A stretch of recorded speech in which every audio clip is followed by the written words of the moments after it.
Hello guys, welcome to my channel Medi Math classes.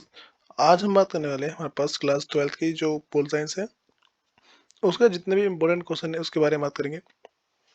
देखो, इससे पहले ना किसने कुछ पढ़ा है नहीं पढ़ा है इससे कुछ मतलब नहीं है, लेकिन इस पूरे पूरे वीडियो में तुम्हें जितने भी एनसीईआरटी के जितने भी क्वेश्चंस वगैरह वो सारे सारे कराए जाएंगे और तुम्हें इससे पता लग जाएगा हमें जो एग्जाम है उसमें क्वेश्चन कैसे कैसे आते हैं। ठीक है, तो हमारे पास उसका आज का जो पहला क्वेश्चन है वो हमसे कह रहा है कि सोवियत अर्थव्यवस्था को पूंजीवादी देश जैसे संयुक्त राज्य अमेरिका की अर्थव्यवस्था से अलग करने वाली किन्हीं तीन विशेषता का जिक्र कीजिए।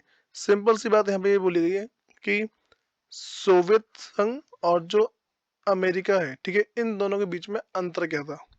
ठीक है, ये वाली बात। तो पहले एक मेरे पास योजना के बेस पे है, स्वामित्व के बेस पे और प्रशासन के बेस पे। अगर योजना के बेस पे देखें तो जो सोवियत संघ है वहां पर जितना भी जो योजना थी, ठीक है, वो सारा सारा क्या राज्य नियंत्रित थी। मतलब वहां पे जो उसका राज्य है, ठीक है, वो जो जो वहाँ का राजा है, ठीक है, वो उसको नियंत्रित करता था। लेकिन अगर अमेरिका की बात करें तो वहां पे क्या जो मुक्त बाजार है, ठीक, वहां पे खुला था कि कोई भी मतलब जिसके पास पैसा है वो अपने हिसाब से बाजार को चला सकता है। दूसरी बात करें, स्वामित्व मालिकाना हक किसके पास था। तो जो भी उत्पादन वगैरह थे ना, जो भी उत्पादन था या फिर जो वितरण वितरण था, मतलब जितने भी संसाधन थे सोवियत संघ के पास, जितने संसाधन थे वो उन सब पे सरकार का नियंत्रण था। ठीक। और लेकिन अमेरिका की बात करें वहां पे क्या है, निजीकरण को बढ़ावा, मतलब कि जो भी संसाधन था, जिस इंसान के पास संसाधन है, ठीक है, जिसका पैसा है उसी का वहां पे कंट्रोल था। ठीक। अगली बात करते हैं प्रशासन की। तो यहाँ पे केंद्रीकृत अर्थव्यवस्था थी और यहाँ पे विकेंद्रीकृत। केंद्रीकृत का मतलब है यहाँ पे एक जने के पास सारी पावर थी और यहाँ पे क्या पावर बटी हुई थी। ठीक। दूसरे क्वेश्चन में बात करें, किन बातों के कारण गोरबाचेव सोवियत संघ में सुधार के लिए बाध्य हुए। ऐसे कौन कौन से कारण थे जिसकी वजह से जो गोरबाचेव है, जो मिखाइल गोरबाचेव था, वो सोवियत संघ में सुधार के लिए बाध्य हुए, मतलब कि बंद गए। पहला, नौकरशाही का प्रभाव। जो सोवियत संघ था वहां पर नौकरशाही था, उसको हटाने के लिए। दूसरा, जन असंतोष। जो जनता थी वो असंतोष थी, ठीक है, मतलब कि जनता खुश नहीं थी। तीसरा बस है आर्थिक कमजोरी। जो सोवियत संघ है वो पैसों के मामले में बहुत कमजोर था। अगली बात करते हैं तीसरा, भारत जैसे देशों के लिए सोवियत संघ के विघटन के क्या परिणाम हुए। तो कह रहा है भारत के ऊपर क्या प्रभाव पड़ा। पहला, विदेशी नीति में बदलाव आ गया। आर्थिक प्रभाव पड़ा। आर्थिक प्रभाव का मतलब है पैसों के रूप से प्रभाव पड़ा। और रक्षा सहयोग। ठीक। यहाँ पर क्या हुआ कि एक ना रक्षा, जो हमारे सुरक्षा को लेकर वो थोड़ी बहुत तो दिक्कत आने लगी थी। अगली बात करते हैं शॉक थेरेपी क्या है। और अगला कह रहा है कि क्या साम्यवाद से पूंजीवाद की तरफ संक्रमण का सबसे बेहतर तरीका था। ये पूछ रहे हैं शॉक थेरेपी क्या है, पहले ये बता दो। फिर दूसरी बात कह रही है कि साम्यवाद से पूंजीवाद की तरफ जाना आसान था या फिर नहीं। तो शॉक थेरेपी जो शॉक थेरेपी उसका मतलब क्या है कि साम्यवाद के बाद आईएमएफ और विश्व बैंक, ठीक है, इंटरनेशनल मॉनेटरी फंड और विश्व बैंक, वर्ल्ड बैंक के निर्देशन पर तेजी से पूंजीवाद की और संक्रमण, ठीक, पूंजीवाद की और जो जाना था उसी को हम बोलते हैं शॉक थेरेपी। और इसमें दो चीज है। ठीक, पहला बस है मुख्य विशेषता क्या थी कि सरकारी संपत्ति का निजीकरण और मुक्त व्यापार की नीति अपनाना। और अगला पास है इसका प्रभाव क्या पड़ा। देखो, जो शॉक थेरेपी है इसकी विशेषता ये थी कि जो भी संपत्ति थी वो सारी सारी क्या है प्राइवेट के हाथ में देना। जिसकी संपत्ति है, ठीक है, तो उसके हाथ में दे दो। और प्रभाव क्या पड़ा, इसका आर्थिक स्थिरता आ गई, सामाजिक संकट और कुछ व्यक्ति के हाथों में संपत्ति का संकेंद्र।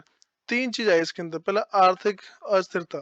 ठीक, जो पैसा कब एकदम से कम हो जाएगा, कैसे एकदम से ज्यादा हो जाएगा, इसके बारे में किसी को पता नहीं था। और सामाजिक संकट, देश में कभी भी ना जनता के द्वारा एक तरीके से मान लो आंदोलन छेड़ जाने के बहुत तगड़े चांस है।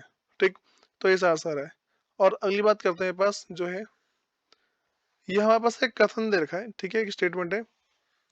फिर ये दूसरी दुनिया के विघटन के बाद, दूसरी दुनिया का मतलब है सोवियत संघ, ठीक है, दूसरी दुनिया के विघटन के बाद भारत को अपनी विदेशी नीति बदलनी चाहिए और रूस जैसे परंपरागत मित्र की जगह संयुक्त राज्य अमेरिका से दोस्ती करने पर ज्यादा ध्यान देना चाहिए। इस लाइन में ये बोला है कि जब ना सोवियत संघ खत्म हो गया तो उसको रूस के बदले अमेरिका कैसा बनना चाहिए। ठीक, अब तुम इसमें दो बातें बोल सकते हो, एक उसके पक्ष में, एक उसके विपक्ष में। एक इस स्टेटमेंट के साथ और दूसरा स्टेटमेंट के साथ ना हो। तो पहला, अमेरिका महाशक्ति, ठीक है, हमें अमेरिका जैसा क्यों बनना चाहिए? क्योंकि हम महाशक्ति बन पाए। दूसरा, आर्थिक और सैन्य शक्ति में हम क्या है, बहुत ही प्रबल हो जाएँगे, ठीक है? जो भी आर्थिक शक्ति है और सैन्य शक्ति है वो क्या है, हमारे कंट्रोल में आ जाएगी। लेकिन अगर इसके विपक्ष की बात करें, तो ऐतिहासिक समर्थन जो हमारा जो पिछला जो इतिहास दोहराता हुआ है, उनसे बचना है हमें। और दूसरा, संतुलित कूटनीति, ठीक है? हमारे पास क्या है कि जो संतुलित कूटनीति है उनसे बचने के लिए, तो इन चीज़ों को ध्यान रख के चलना। अगला क्वेश्चन हमारे पास है, ये कह रहा है कि अमेरिकी वर्चस्व की राह में कौन से व्यवधान है? आपके अनुसार इनमें से कौन-सा व्यवधान आगामी दिनों में सबसे महत्वपूर्ण साबित होगा? तो इस पूरे में बोला कि जब अमेरिका का दबदबा था, तो कौन-कौन सा व्यवधान, जिसको हम प्रावधान भी बोलते हैं, कौन-कौन से कानून, मतलब कौन-कौन सी चीज़ें काम आई थी? पहला, संस्थागत बनावट। देखो, अमेरिकी वर्चस्व की राह में 3 प्रमुख व्यवधान थे, ठीक है? इसको बोलते हैं नियम, मान लो। तो पहले बोलते हैं संस्थागत बनावट, जो भी थे उसको जो सरकार थी, सरकार को 3 भागों में बाँटा गया, कार्यपालिका, विधायिका और न्यायपालिका। जो अगली आता है उसमें जनमत और मीडिया प्रभाव, जो मीडिया वगैरह है उन सबका प्रभाव आ गया। और जो नाटो का हस्तक्षेप, ठीक है? ये सारा हुआ, ठीक। अगली बात करते हैं, भारत अमेरिका समझौते से संबंधित बहस के आधार पर भाषण, ठीक है? तो अगर इसके बारे में बात करें, इसमें क्या बातें थी, बस इसको याद कर लें कि हाँ भाई क्या-क्या था इसके अंदर, ठीक है? इसको सिंपली याद करना है कि तुम्हें इसमें क्या-क्या हुआ था। अगली बात, क्या छोटे और कमजोर राष्ट्र अमेरिकी वर्चस्व पर प्रतिरोध कर सकते हैं? ये हमसे बोल रहा है कि जो छोटे-छोटे और जो कमजोर राष्ट्र हैं, क्या वो अमेरिका के दबदबा को हिला सकते हैं कि नहीं? ठीक है? तो इसके मुख्य बिंदु मेरे पास है कि बड़े राष्ट्र भी अमेरिका को सीधी चुनौती नहीं दे सकते, ठीक है? तो छोटे कहाँ से देंगे? दूसरा मेरे पास है, खाड़ी युद्ध में अमेरिका की सैन्य शक्ति दिखी। और दूसरी बात मेरे पास क्या है, जो खाड़ी युद्ध है, ठीक है? उसमें क्या है, जो अमेरिका है उसकी उसकी जो सेना की शक्ति है, वो सारी दिखी। और उसी के बेस पर हम इसकी बात करते हैं, ये क्षेत्रीय संगठन को बनाने के उद्देश्य से, ठीक है? लेकिन फिर भी देख लो इसमें, और इसका जो और पॉइंट बता रहा हूँ मैं। अगला, अमेरिकी वर्चस्व को रोकने के लिए वैश्विक संगठन की भूमिका महत्वपूर्ण है, ठीक। और भारत को स्वतंत्र विदेशी नीति अपनाकर अपने हितों की रक्षा करनी चाहिए। ये सारे सारे पॉइंट बोले गए हैं, ठीक है। अब ना इसके बेस पे हमें ना कुछ बात समझनी है, जो याद करना है यहाँ से। क्षेत्रीय संगठन को बनाने के उद्देश्य क्या थे? पहला, सुरक्षा, ठीक है। दूसरा, आत्मनिर्भरता। तीसरा, आर्थिक उन्नति करना और व्यापार को बढ़ाना, ठीक है, जो बिजनेस वगैरह है उसको बढ़ाना। अगली बात मेरे पास है, भौगोलिक निकटता का क्षेत्रीय संगठन पर प्रभाव। जो भौगोलिक निकटता है, ठीक है, उसका क्षेत्रीय संगठन पे क्या प्रभाव पड़ा था? पहला, संगठन की भावना का बढ़ाव, ठीक है, जो संगठन है उनकी भावना बढ़ गई थी। अगला, भाईचारा, बंधुत्व और शांति को प्रोत्साहन देना, ठीक है, तो भाई हम शांति से रहना चाहते हैं। अगला, आर्थिक व सामाजिक विकास में सहायता, ठीक, आर्थिक और सामाजिक विकास में सहायता करेंगे ये चीजें। तो अगली बात करते हैं, आसियान विजन 2020 की मुख्य बात है, ठीक है, जो आसियान विजन है इसकी मुख्य बात क्या थी? पहला, शांति, सुरक्षा व समृद्धि को बढ़ावा देना। दूसरा, 1967 में स्थापना हुई थी, ठीक। और 1997 में विजन 2020 अपनाया गया। और 2008 में आसियान चार्टर लागू हुआ और 2015 में आसियान समुदाय की शुरुआत हुई। तो इन बातों को याद रख के चलना है। अगली बात करते हैं, आसियान समुदाय के मुख्य लाभ क्या थे, भाई इनका फायदा क्या था? सबसे पहली बात, आर्थिक समुदाय, थोड़ा पैसों के मामले में सही थी। और सामाजिक सांस्कृतिक समुदाय, ठीक है, ये अपने जीवन स्तर में सुधार लेके आए थे। और तीसरा मेरे पास है, राजनीतिक सुरक्षा समुदाय, इसको बोलते हैं शांति व स्थिरता सुनिश्चित करना, ठीक है, शांति और स्थिरता ये पक्का करना। अगली बात करते हैं, नियंत्रण व आधुनिक चीनी अर्थव्यवस्था में अंतर क्या होता है? ठीक है, पहला, देखो, 1982 में खेती का निजीकरण कर दिया गया, विदेशी पूंजी पर निवेश बढ़ा दिया गया, जो दूसरे देश है, ठीक है, वहां पर ज्यादा पैसा लगाने लग गए। और व्यापारिक, क्या ना कि वैश्विक व्यापार में भागीदारी। और जो दूसरी दुनिया है, जो या फिर मान लो कि जो दूसरा देश है, उसमें अपने पैसे थोड़े ज्यादा लगाने लग गए। और अगली बात करते हैं, विश्व व्यापार संगठन का सदस्य बना। तो ये सारी बातें हैं। लेकिन अगर दूसरी बात करें हमारे पास, देखो, एक तो ये पढ़ लेना, ये आराम से पड़ जाएगा, ठीक है, इसे पढ़ लेना आराम से, कि यूरोपीय एक संघ प्रभावी संगठन क्यों है, तो इसको देख के चलना कैसे कैसे। अगला, भारत चीन की अर्थव्यवस्था एक ध्रुवीय विश्व को चुनौती दे सकती है, ठीक है, और कैसे कैसे देगी? पहला, तेजी से बढ़ती हुई अर्थव्यवस्था। ये हमसे कह रहा है भारत और चीन की जो भारत और जो चीन की जो अर्थव्यवस्था है, ठीक है? वो क्या है कि एक ध्रुवीय विश्व को चुनौती दे सकती है, मतलब कि ना वो पूरे-पूरी दुनिया को चुनौती दे सकती है, पूरी दुनिया के टक्कर में आ सकती है। कैसे? क्योंकि इनकी जो अर्थव्यवस्था है तेजी से बढ़ रही है, इनकी जो तकनीक है और जो इनका उद्योग है, उनका विकास हो रहा है। ये वैश्वीकरण पे ज़्यादा ध्यान दे रहे हैं और आत्मनिर्भर बन रहे हैं, ठीक? और संसाधनों का कुशल उपयोग हो रहा है, तो इसलिए दे सकते हैं। अगली बात करते हैं, मेरे पास है कि क्षेत्रीय आर्थिक संगठनों से शांति व समृद्धि। तो इसके 3 पॉइंट इसको याद कर लेना। अगली बात करते हैं भारत चीन विवाद का समाधान, ठीक है? जो भारत चीन विवाद का समाधान क्या निकला? पहला, इसको बोलते हैं कि मेक मोहन रेखा, मतलब कि चीन इसे मान्यता नहीं देता, ठीक? हमारी बात ये है कि जो मेक मोहन रेखा, एक रेखा बना दी है, यहाँ से हटना। और सीमा विवाद की भाई, अब ना जैसे मान लो कि ये ऐसा है, ठीक है? इधर भारत है, ठीक है? यहाँ पे भारत है, ठीक है? और यहाँ पे चीन। तो भारत और चीन दोनों के बीच में देख के चलना है। तीसरा बसा है ब्रह्मपुत्र नदी, ठीक है? चौथा है तिब्बत का मुद्दा।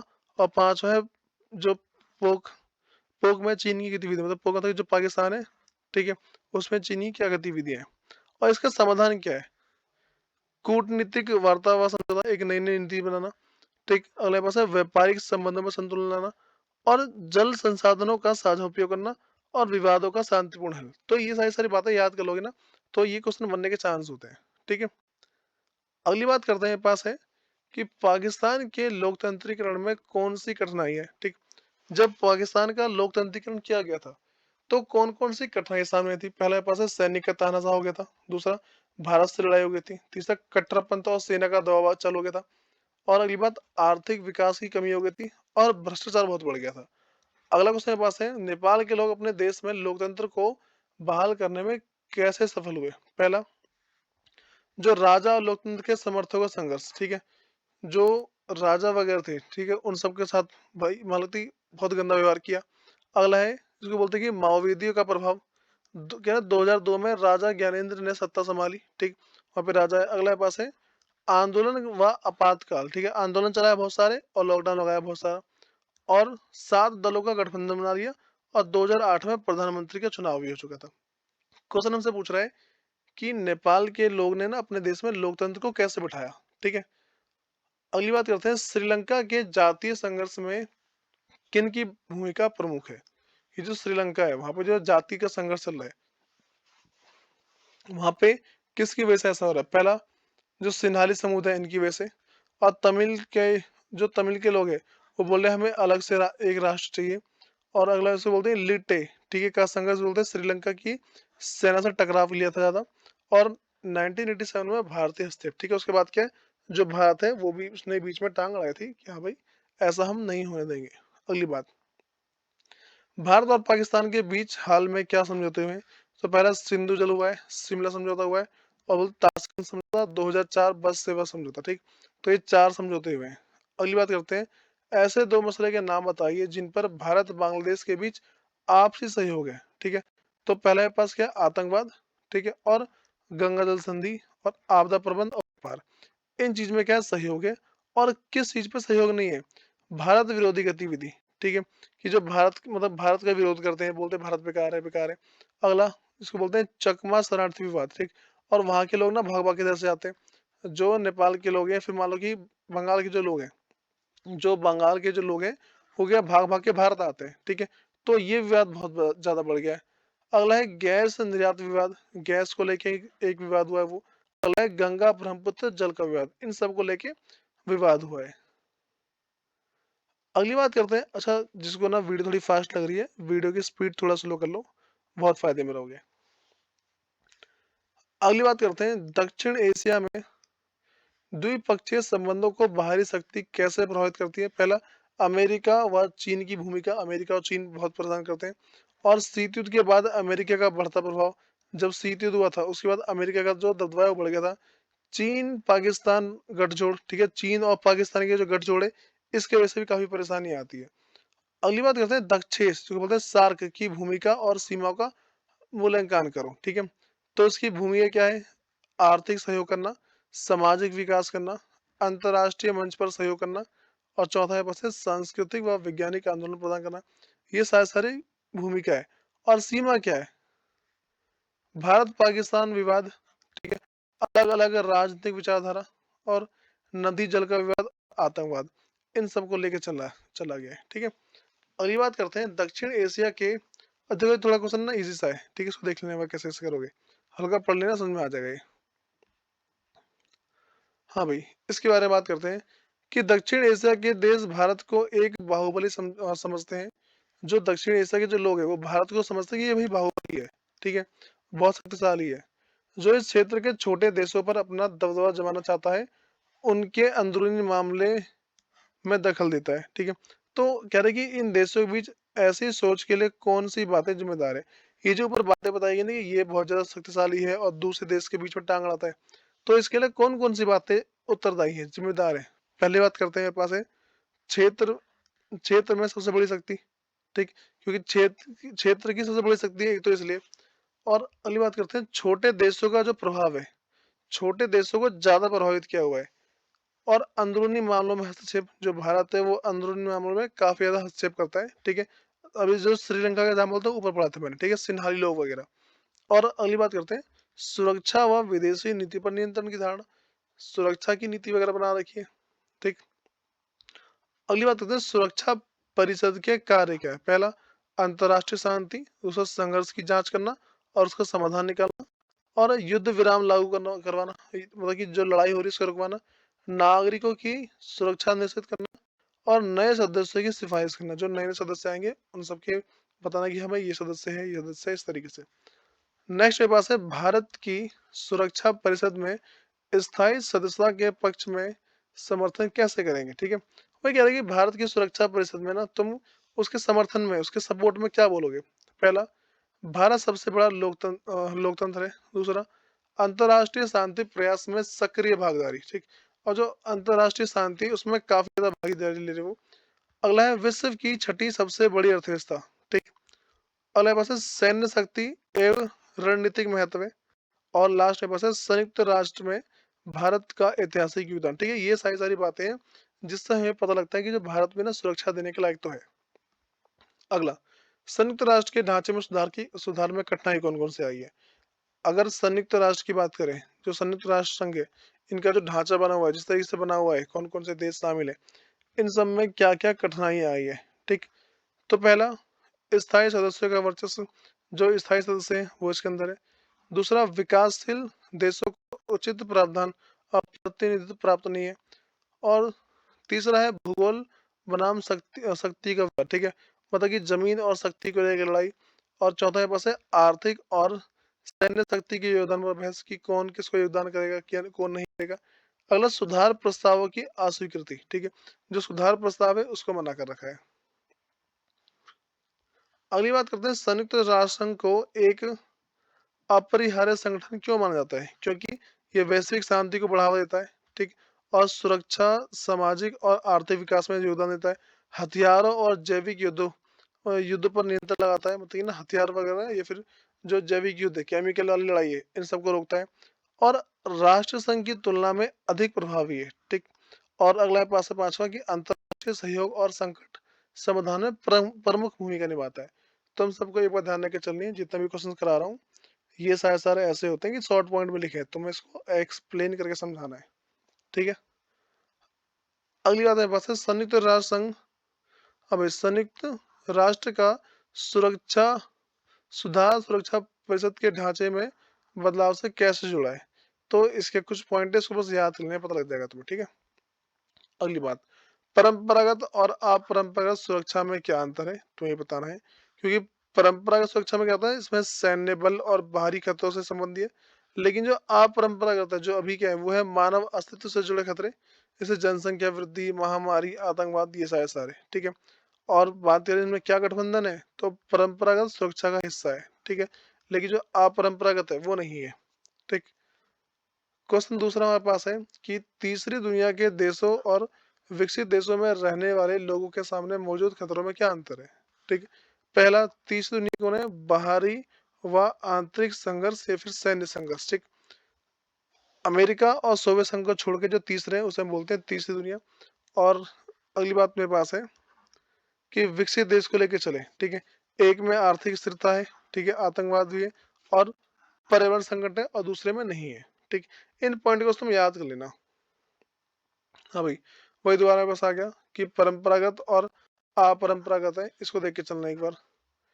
अगली बात, सुरक्षा के सुरक्षा के परंपरागत दृष्टिकोण के हिसाब से बताइए कि अगर किसी राष्ट्र पर खतरा मंडरा रहा हो तो उसके सामने क्या विकल्प होते हैं। पहला, आत्मसमर्पण कर दे। दूसरा, युद्ध जीत जाए। और तीसरा, शत्रु की शर्तें मान ले। ठीक है, 3 पॉइंट है बस। अगला, की शक्ति संतुलन क्या है, कोई देश इसे कैसे कामयाब करता है। ठीक, तो इसको हल्का सा पढ़ लेना, पता चलेगा क्या क्या है इसके अंदर। ठीक है, अगला है कि सैन्य संगठन के क्या उद्देश्य होते हैं। ठीक, जो सैन्य संगठन है, ठीक है, सैन्य संगठन के उद्देश्य की बात कर रहा है कि उसके उद्देश्य क्या है। ठीक है, किसी ऐसे सैन्य संगठन का नाम बताइए जो अभी भी मौजूद है। ठीक है, और उसके उद्देश्य ही बताओ। तो सिंपली है। ठीक, उद्देश्य क्या होता है उसका, शांति और सुरक्षा।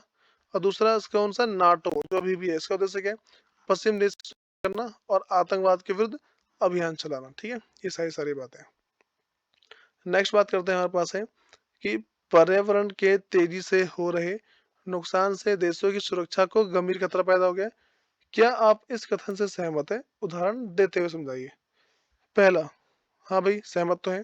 और पर्यावरण क्षरण सुरक्षा के लिए खतरा भी, जो हमारा पर्यावरण है अगर काफी खत्म हो जाएगा वो, तो हमारे सुरक्षा के लिए काफी ज्यादा दिक्कत वाली बात आती है उसके अंदर। ठीक, और इसका उदाहरण क्या है, वायु प्रदूषण, जल संकट, इसको बोलते हैं रेडियो प्रदूषण। ठीक है, इसको बोलते हैं रेडियो एक्टिव पॉल्यूशन है। और ये वाला जो क्वेश्चन है इसको पढ़ लेना, ये आसान सा है। ठीक, और हाँ भाई, ये वही दोबारा वही परंपरागत और अपरंपरागत है, इसको पढ़ लेना। बात करते हैं रियो सम्मेलन के परिणाम क्या है। ठीक है, तो पहला इस बात करते हैं, प्रथम पृथ्वी शिखर सम्मेलन माना जाता है इसको। और 150 देशों ने जैव विविधता संरक्षण समझौते पर हस्ताक्षर किए, अपने साइन किए। और जलवायु परिवर्तन और जैव विविधता वानिक से जुड़े नियम पर निर्धारित है।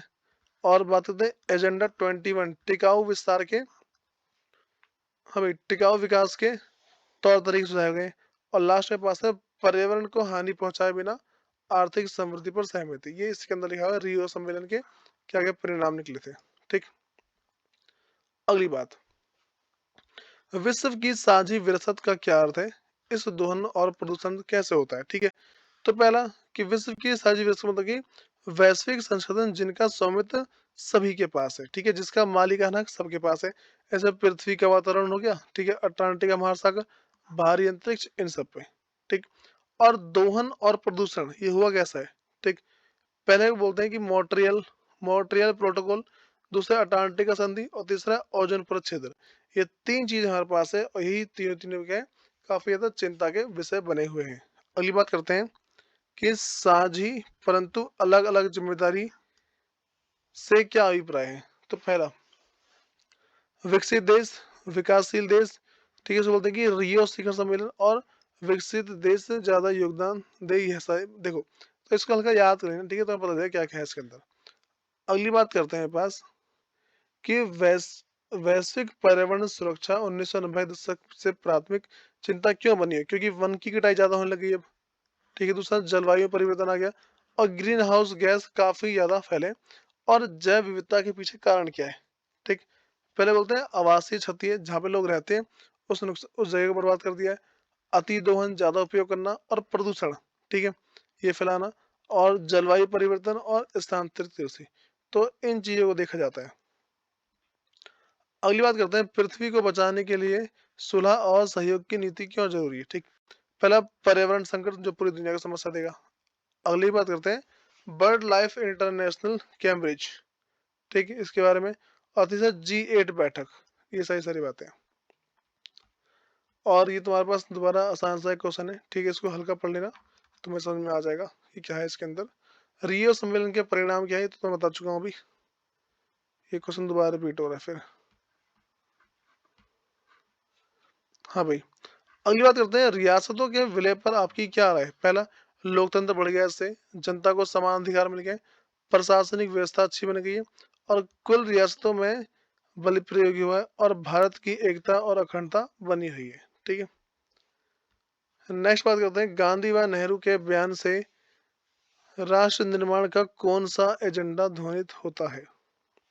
तो पहला, गांधी के बारे में बात करते हैं कि सत्ता के साथ जिम्मेदारी बढ़ी है और सतर्क, विनम्र और धैर्यवान रहने की सीख मिली है। और नेहरू के बारे में बात करें तो नई उम्मीदों और संभावना पर जोर दिया है और स्वतंत्रता के साथ नई जिम्मेदारी। ठीक है, ये सारे सारे पॉइंट बस तुम हल्का बहुत याद रख के चलना ताकि तुम्हें बाद में दिक्कत ना आए।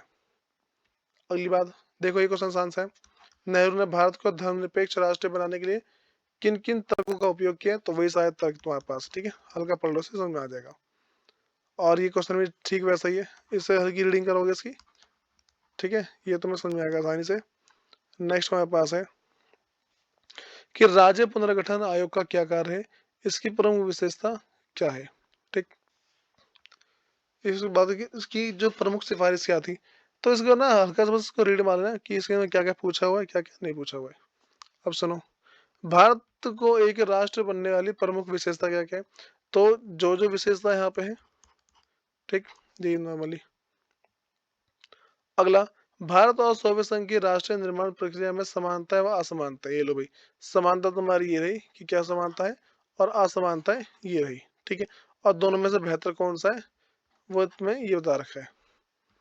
अगली बात, कांग्रेस किन आधार में एक विचारधारा गठन बनी। ठीक है, तो कांग्रेस कब बनी थी इसके बारे में इसके आंसर पढ़ लेना, समझ में आ जाएगा।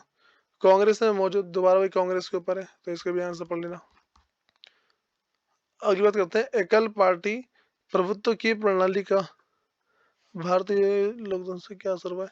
तो इसका ना क्वेश्चन वही है, ठीक है, कि क्या क्या असर पड़ा है, वही वाली बातें पूछ रहा है कि इसका असर क्या पड़ा है। तो नीचे असर लिखे हुए हैं इसके, समाजवादी और कम्युनिस्ट पार्टी में क्या अंतर थे, तो इसके अंतर वैसे लिखे हुए हैं। ठीक है, हल्की बहुत रीडिंग करोगे तुम्हें अपने आप पता लग जाएगा इसमें दोनों में अंतर क्या क्या है। अगली बात, हाँ भाई, क्या भारत में मैक्सिको की एक पार्टी प्रभुत्व प्रणाली में क्या अंतर थे, तो वो दोबारा तुमसे अंतर ही पूछ रहा है। ठीक है, अंतर सबके पढ़ जाना कैसे कैसे इसके अंतर आ रहे हैं। अगली बात, लेखक कांग्रेस को अनुशासित पार्टी ना मानने की राय क्यों देता है। ठीक, तो पहला, कांग्रेस आंदोलन के रूप में बनी रहे इसीलिए। दूसरा, विभिन्न विचारधारा शामिल थी। और अगले पास है, अनुशासित पार्टी बनाने से विविधता खत्म होती है। और पटेल अनुशासन पटेल अनुशासन चाहते थे पर कांग्रेस जो कांग्रेस है वो समावेशी रहे। देखो, जो पटेल थे, ठीक, वो चाहते थे कि जो भी काम हो रहा है वो सारा सारा का एक समूह में हो और पहले से ही सोच समझ के किया जाए। अगली बात करते हैं, प्रारंभिक वर्षों में कांग्रेस की साम्यवादी भूमिका के क्या उदाहरण है। ठीक, तो एक बार इसको देख लेना क्या क्या उदाहरण है इसके। अगली बात, आजादी के समय विकास के सवाल पर प्रमुख मतभेद क्या थे, क्या इन मतभेदों को सुलझा दिया। देखो भाई, अब नॉर्मली ये हमसे क्वेश्चन पूछ रहा है कि आजादी के समय विकास के सवाल पर प्रमुख मतभेद क्या था, जो एकदम जो मेन मतभेद है वो क्या था, क्या इन मतभेदों को सुलझा लिया गया। ठीक है, ये पूछ रहा है सुलझाया गया या फिर नहीं सुलझाया गया। अब सुनो, इसके बस याद करना मॉडल पूंजी, क्या है, पूंजीवादी साम्यवादी। ठीक है, इसको इतना याद कर चलना। अगली बात, पहली पंचवर्षीय योजना। ठीक है, पहली पंचवर्षीय योजना, दूसरी योजना, तीसरी योजना, देखते हुए चलना कि कौन कौन सी कब बनी हुई है। अब सुनो,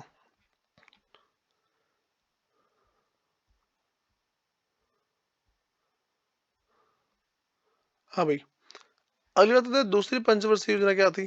ठीक, तो इसको देख के चलना एक बार। अगला बात है, दूसरी पंचवर्षीय योजना के दौरान औद्योगिक विकास बनाम कृषि विकास का विवाद औद्योगिक विकास के पक्ष में। तो वही इसके ना बस हल्की से क्वेश्चन रीडिंग मार लें तो पता लग जाएगा इसमें क्या क्या है। और जिसको भी इसकी पीडीएफ चाहिए वो उसको कमेंट कर देना, उसे लिंक मिल जाएगी। और जो स्क्रीनशॉट ले सकता है वो स्क्रीनशॉट ले लो, कोई दिक्कत नहीं है। अब सुनो, अगली बात करते हैं, अवतरण आधारित प्रश्नों के उत्तर। तो इसके ना वही वही है, एक काका का लिखे हुए हैं। ठीक है, ये तुम्हारे काका वाले क्वेश्चन है, इसके आंसर दे दो। अगली बात करते हैं कि नेहरू विदेशी नीति को स्वतंत्रता का संकेत क्यों मानते थे। तो इसके वजह कुछ कुछ पॉइंट है कि पहला कह रहा है कि विदेशी नीति स्वतंत्र राष्ट्र की पहचान थी। और दूसरा, ब्रिटिश शासन में विदेशी नीति का नियंत्रण और तीसरा पास है राष्ट्रीय प्रभुत्व की रक्षा। तो इस तरीके से और पॉइंट इसके, इसको याद रख के चलना। और देखो ये क्वेश्चन काफी इजी सा है, तो इसे खुद रीडिंग कर लेना इसकी एक बार। अगली बात करते हैं कि भारत की विदेशी नीति में बदलाव और निरंतरता क्या। देखो भाई बदलाव क्या हुआ है, चीन पाकिस्तान नीति सख्त हो गई है और आतंकवाद पर कड़ा रुख है। अगर निरंतरता की बात करें जो तो उस टाइम भी था और अभी भी है, तो गुट निरपेक्षता बनी है और संयुक्त राज्य से सहयोग मिल रहा है। तो इन बातों को देख के चलना जरा सा। अगला बस करें संक्षिप्त टिप्पणी करनी है भारत की परमाणु नीति। तो भारत के पास परमाणु नीति में क्या क्या है वो देखना है इसमें एक बार सिर्फ। अब सुनो इसका, ये जो खा पार्ट है इसका ये भी कर लेना। क्वेश्चन 5 पे आ जाओ। 1962 से 1971 के युद्ध युद्ध विदेशी नीति में असफलता अंतर्राष्ट्रीयकरण। तो हमसे ये ना ये जो क्वेश्चन पूछा गया इसके बस तुम हेडिंग याद कर लेना सबकी, तुम्हें खुद पता चल जाएगा इसके अंदर है क्या क्या। अगली बात देखो, जो हमारे पास जो नेक्स्ट है वो कह रहा है कि क्या भारत क्षेत्रीय महाशक्ति बनना चाहता है। ठीक है, इस पर विचार करो। पहला कह रहा है कि भारत हमेशा शांति समर्थक रहा है। दूसरा, पाकिस्तान की नीति से युद्ध हुआ है हमेशा और भारत के नैतिक समर्थन दिया है, मतलब जो भारत है उसने नैतिक समर्थन दिया है। और अगला, युद्ध के बाद भी संयम रखा है और महाशक्ति बनने की नीति नहीं है। तो इन सब पॉइंट को बस तुम याद कर लेना ताकि तुम एग्जाम में से बना बना के लिख पाओ। अब सुनो जो हमारे पास अगली बात है, राजनीतिक नेतृत्व विदेशी नीति को कैसे प्रभावित करती है। ये जो राजनीतिक नेतृत्व है ये किसी भी नीति को कैसे प्रभावित करेगी। तो पहला, हाँ भाई जो हमारे पास पहला पॉइंट है, देखो इसके ना ये 4-5 पॉइंट है, इसको याद करें तो पता चल जाएगा कैसे कैसे क्या करना है।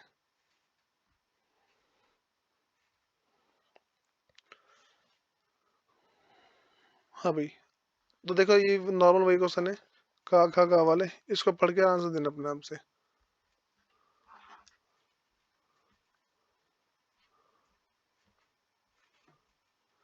हाँ भाई, अगले क्वेश्चन के बारे में पढ़ते हैं जनाब।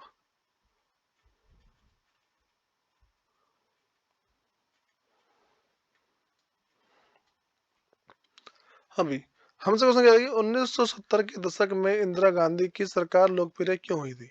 ठीक है, पहला इसको बोलते हैं प्रीवी पर्स समाप्ति और बैंकों का राष्ट्रीयकरण, और जो अगला हमारे पास है 1971 युद्ध में जीत। चलो ठीक है, और जितने पॉइंट इसके ना इसलिए लिखने काम चल जाएगा। अगली बात, 1960 दशक में कांग्रेस के सिंडिकेट की भूमिका। तो इसमें क्या क्या भूमिका है, जितने पॉइंट है सारे याद कर लेना। अगली बात करते हैं कांग्रेस पार्टी टूट के कारण। ठीक है, इसके पीछे कारण क्या था। पहला, सिंडिकेट इंदिरा गांधी संघर्ष। दूसरा पास है अंतर्राष्ट्रीय चुनाव विवाद। और तीसरे को बोलेंगे कि बैंक का राष्ट्रीयकरण। तो इस तरीके से देख के चलना है इसमें क्या क्या पॉइंट है इसमें। अगली बात, नेहरू और इंदिरा गांधी की रणनीति का अंतर बताइए। नेहरू में जो कह रहे हैं नेहरू और जो इंदिरा गांधी दोनों की नीति में क्या अंतर था। तो नेहरू की बात करें,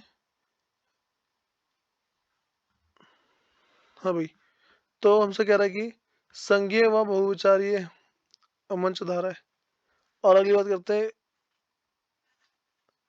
हाँ भाई जो नेक्स्ट है वो है इन हम्म, देखो इसके अंदर पॉइंट याद कर लेना, तुम्हें पता चलेगा क्या क्या है इसके अंदर।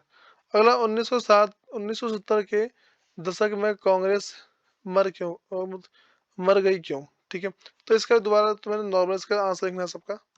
ठीक है, जो जो इसका क्वेश्चन है सबके आंसर ना शॉर्ट शॉर्ट में बना के लिख लो या फिर जो स्क्रीन शॉट है वो ले लो। अगली बात, 1980 में मध्यवर्ती चुनाव के कारण क्या क्या है। तो एक बार देख लें इसमें क्या क्या दिक्कत है। अगली बात,